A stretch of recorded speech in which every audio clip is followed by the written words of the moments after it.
Hello, welcome to our show. Today's show is on economic development, and we have some experts in the field of economic development.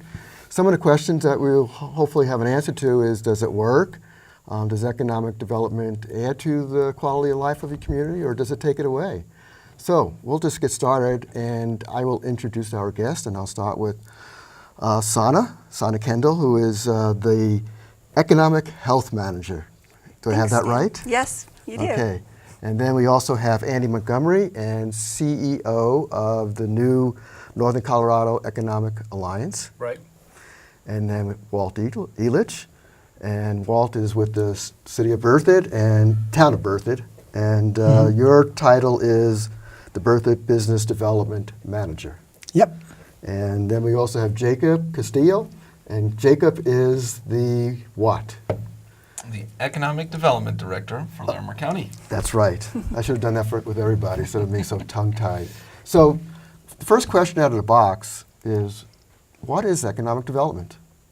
Could you define it so our listeners can kind of get a basic definition of what you all do? Oh, this is going to be fun, guys. No, sure. There's many definitions to it. Basically, it's a way to enhance and improve the community's quality of life, to make it by attracting new jobs, new investment to the town, working with the downtowns to enhance our downtown. So it's a way to really enhance the community's quality of life by attracting new jobs and new investment, especially primary jobs in most communities, because those are the jobs that bring in people or businesses that are going to probably pay the most. So wages are important. And benefits. Okay. Yep. So let's go with the things that are important in economic development and try to break it down. Besides bringing capital to your area, what about wages? Is wages one of the primary interests of economic development? Is it, for those that represent towns or cities, is it the sales tax that you're most concerned about? What are you guys looking for? I think in the city of Fort Collins anyways, what we're looking for are good jobs. It doesn't mean that they're always high degrees. It could be a machinist, right, that have great benefits behind it or opportunities for growth. I think those are important for us here in the city of Fort Collins specifically. We don't call our office economic development for a very specific reason. Our office is called economic health because we're looking at it from the vitality of the entire community. We don't section people off as business residents, right? So we're really looking at it from overall spectrum. It's the talent that's here in Fort Collins. Our main focus happens to be business retention and expansion of primary employers, but that doesn't mean we don't provide services to retailers or restaurants or any other folks that come in and ask for assistance as we help them through maybe the city process or any other constraints that they're having.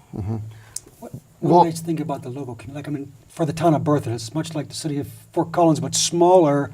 And what makes our job interesting is we're involved in all aspects of business development, whether it's trying to attract or retain retail jobs, primary jobs, service jobs, because all of those are important to a small community like Berthoud. Although we like to focus on, and we do, primary employers like NCEA and others, because those jobs bring in, there's a spillover. There's indirect jobs related to those, but for the most part, in small communities or communities like the city of Fort Collins or Berthoud or Windsor, we work the whole gamut, whether it's industrial, office, retail, and that's what makes one of our jobs exciting and fun.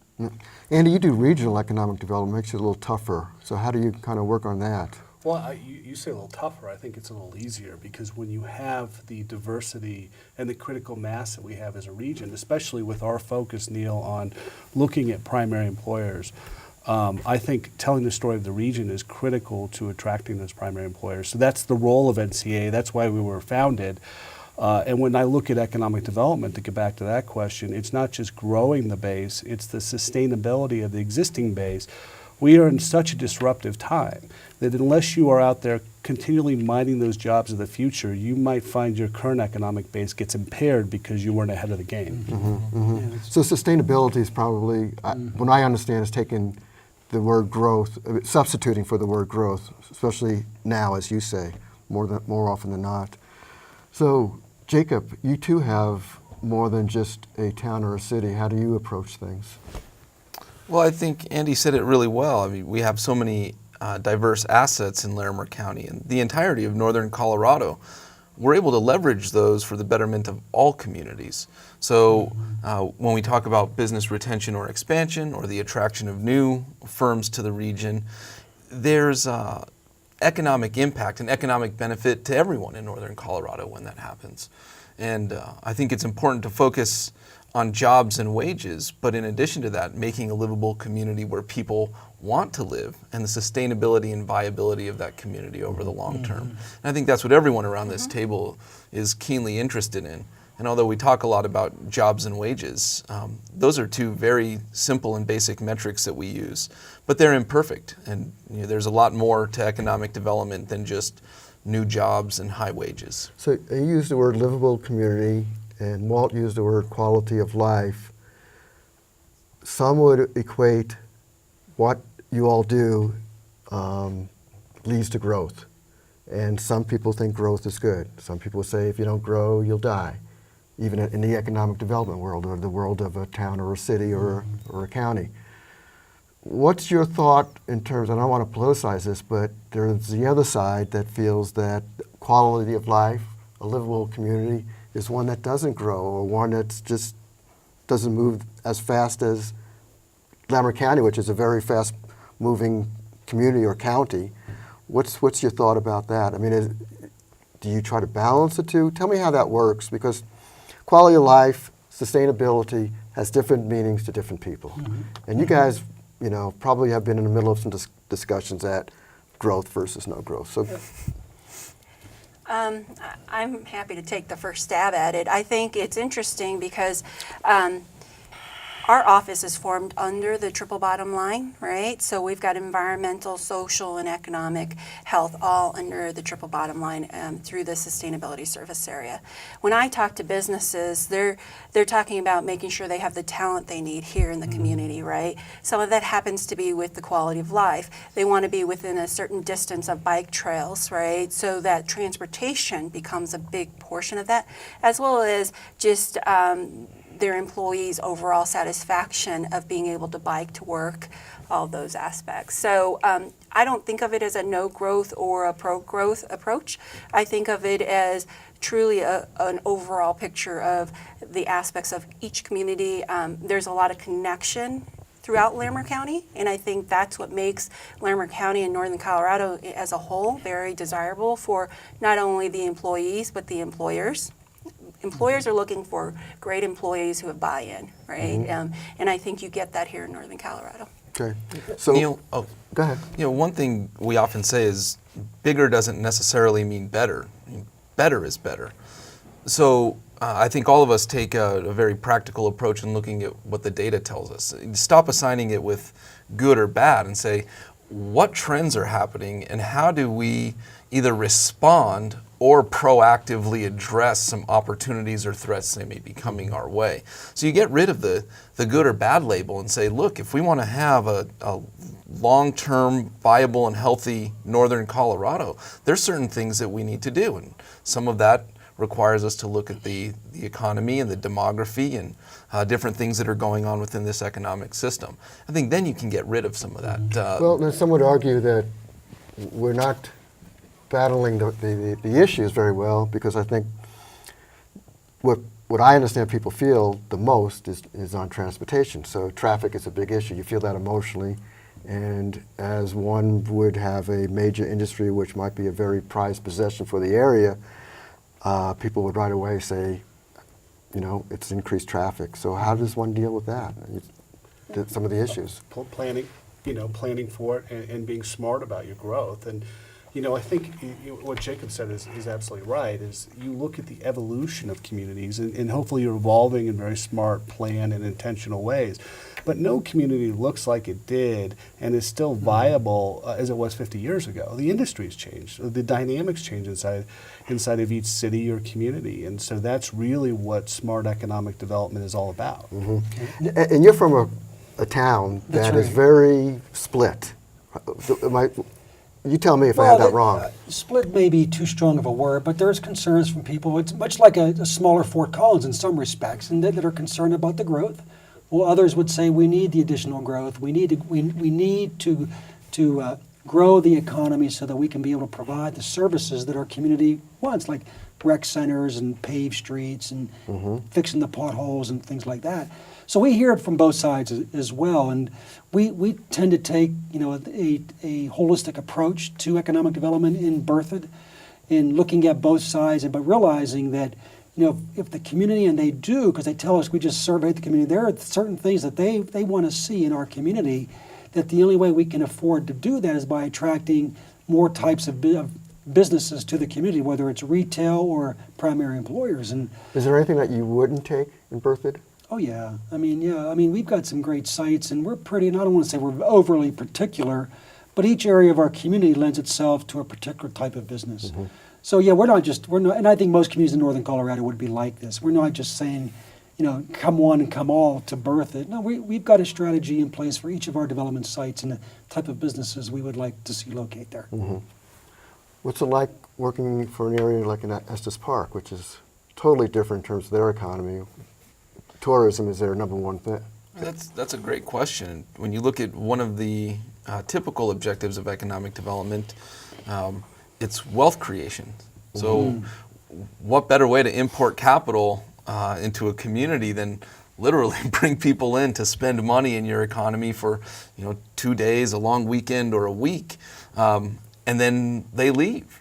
So the tourism element of economic development is critically important. Some communities rely on that more so than others. I'd venture to say that all of northern Colorado, Berthoud, Fort Collins relies on that to some extent.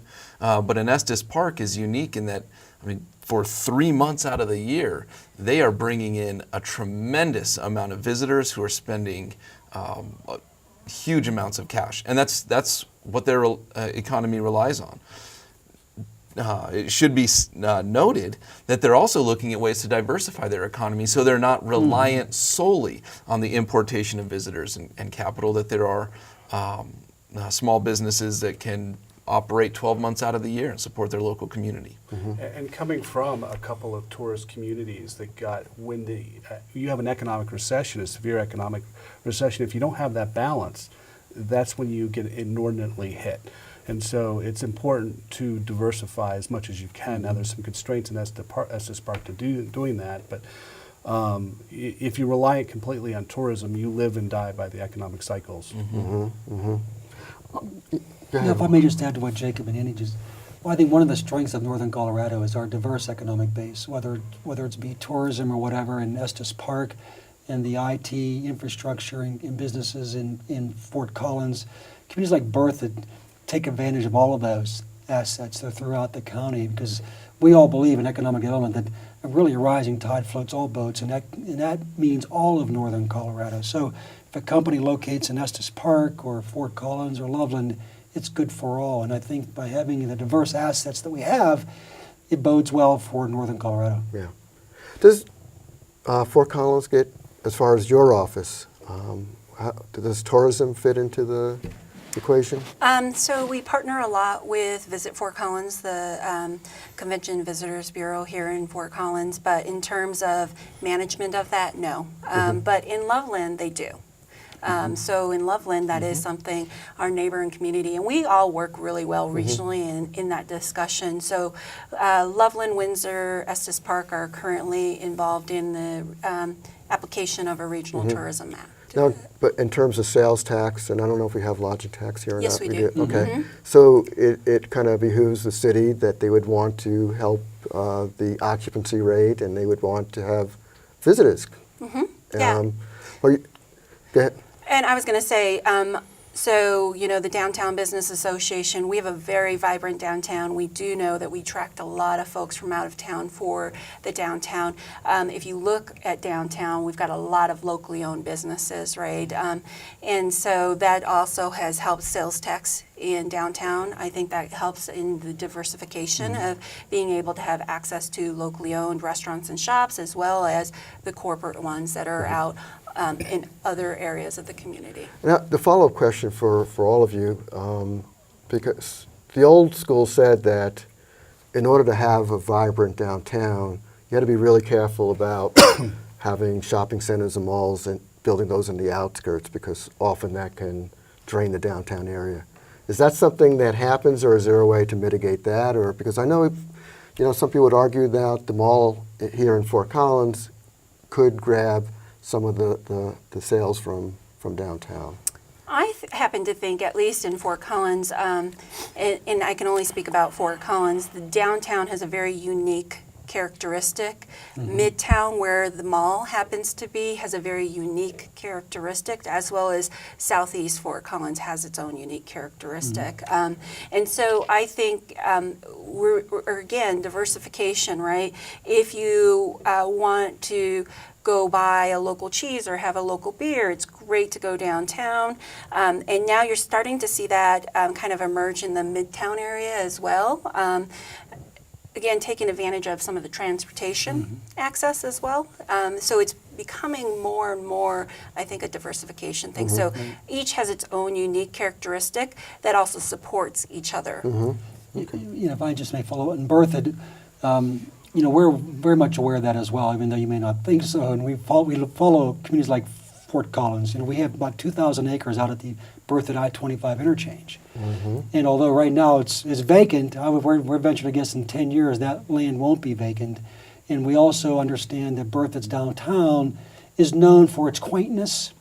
It's an attraction for a lot of people. So we want to balance, just like what Fort Collins has done, and Loveland to some extent, to balance retaining the quaintness and feel of our Berthoud downtown, recognizing though that there is going to be development going on at I-25. It goes back to that intentional planning, because I was in a lot of communities in Texas, for example, where the downtowns died because exactly what you're talking about.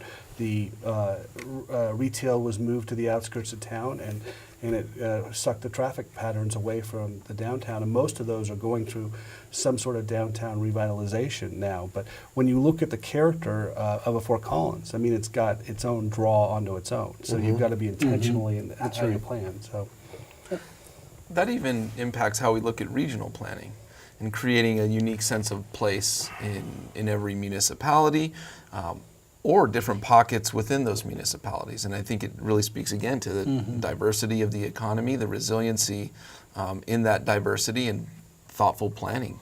Between the communities? Between communities in the county, and then the overall region. This wasn't a question I was thinking about asking, but you all work either directly or indirectly with the Alliance. You probably have to work with a lot of different planning groups. I'm thinking more about governmental planning, whether it's called planning or community development, et cetera. And as you all pointed out, there are these plans. Do you get kind of crosswise with your own planning departments? Because I think that both planning and building codes sometimes are one of the reasons that maybe some companies have difficulties in choosing an area.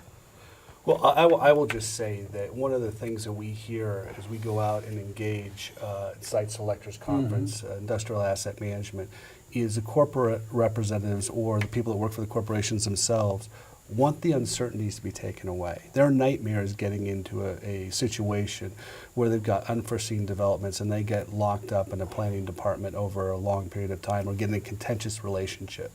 So it's critical to understand what the requirements are and what can be possible and what's not possible up front, and communicate that as clearly as possible. And I was going to say, at least in my role, so my role is in business retention and expansion. So typically when a company is coming to me and talking about maybe some struggles they're having, it's not that a department is putting up a wall or anything else. It is just about understanding expectations on both sides and communicating that, and really just getting everybody to the table and really map out those unexpected, events that could possibly Kind of playing happen. the role of an ombudsman. Yeah. Yeah. In a small community like Berthoud, we work, it's small communities and not a lot of staff, and we work together on all the projects. And I think we're not unique in that regard when it comes to a small community. I think that's it's one of our selling points that we try to put out there to site selectors or businesses looking at our community. Hey, we're a small community. We meet, we know, we work together. when you have projects come in, I'm at the table along with our planning director. And so that is one of our chief selling points, is that we know each other, we work well together for the good of the community. And in fact, this morning we had a developer come in, and Kurt was there and I was there, and from two different perspectives on this particular project, but we're there at the same meeting at the same time. Go ahead. I was going to say it's a good point. We all have small staffs in the economic development departments or with our organizations, and I look at planning or community development as part of the economic development team. Yes. I mean, every right. municipal or county department is part of that, because it does have influence and impact on how you're perceived in terms of doing business with different types of firms. So they're definitely engaged in part of it, and it's always I think a nice healthy push and pull to have enforcement and high quality standards at the same time promoting what the economic development goals and objectives are of the community. If I may just follow up on Andy, just one last comment. From a small town perspective, we tend not to have a lot of incentives, and so, but one of our main incentives that we tell businesses is, hey, we can get you through the process quickly, because we recognize time is money to the community, to the business. And so the sooner we can get them through the development process, the planning process, the sooner they can be up and running, and the sooner then that ultimately impacts their bottom line. Well, time's money, but certainty of execution That's true. is as critical, because if you can't execute so it's fundamentally and economically sustainable for your organization, that's the real nightmare That's right. scenario. Take the risk out. Right. That's right. So I want to actually, believe it or not, we're almost out of time. Oh my It gosh. goes so fast. So I want to take the last minute or two to talk about the kind of regional economic development, more specifically how we all cooperate, because I think it's somewhat unique that we are not competitive, that the cities, towns, county, region work together. So any comments about, I don't know, Walt, you've been working more than one place, more than one state, but I think it's pretty good that this is an area that does work together, that does share information. If a particular business or company doesn't work for one town, they'll share it with another. What are your thoughts? I mean, does it make it easier, or does it? Okay, well, just shake their head. Well, it makes it fun and interesting, because we all like each other. We all get along well together, Are you saying that personally we like each other? professionally and personally. But we do. I mean, Sana will often share clients with us or with Loveland and vice versa. And if I have a company that's maybe currently located in Loveland or Windsor that's looking at Berthoud, I'll call my counterpart in those communities and say, hey, ABC company is looking at our community. Are you aware of that? You may want to touch base with them. Because we recognize for a company just to move from community to community, that's not really growing the economy. Right. It's sustaining the economy, and that's one of the things we're very, very conscious. Because if their other option is to move to Nebraska or someplace else, well, that's not good for the region. And so we work together for the good of the region. And Jacob is I mean, you and Jacob play a big part in that, and for all of us. So we recognize the benefit of working together for the good of Northern Colorado. Well, and I would say communication is key, right? There are communities that can't afford to do certain things. We try to share as many resources, education on opportunities, all of those things. And just again, I think it's communication, letting folks know what you're doing, when you're doing them, and trying to align and sharing best practices when we're seeing them, and how that is happening is key for us. Any last thoughts from you? Well, I think speaking with one voice, I mean, we know that a company moving to the region benefits the entire region, and you just need to see the traffic patterns as they go throughout the region.